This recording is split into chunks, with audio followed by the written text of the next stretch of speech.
মোবারক। পবিত্র ঈদ উল ফিতর উপলক্ষে বাংলাদেশ টেলিভিশনের বিশেষ আয়োজন। সবাইকে জানাই ঈদের অনেক অনেক শুভেচ্ছা। ঈদ মোবারক। মাধবী মধুপে হলো মিতালি, এই বুঝি জীবনের মধু গীতালি। কন্যা কন্যা কন্যা রে, বলবো মনের কথা শোন।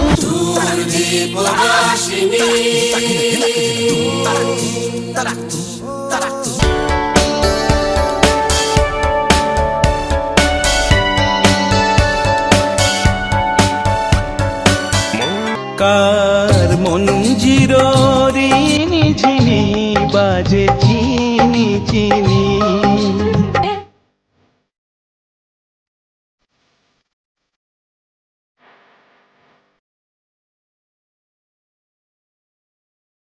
বিশেষ নৃত্যানুষ্ঠান নৃত্যের ঝংকার। উপস্থাপনা বারিশ হক। নৃত্য পরিচালনা ইভান শাহরিয়ার সোহাগ। প্রযোজনা মোহাম্মদ তানভীর আহমেদ খান। দেখবেন ঈদের তৃতীয় দিন বিকেল 5:35। ঈদের এই বর্ণিল আয়োজনে বাংলাদেশ টেলিভিশনের সাথেই থাকুন।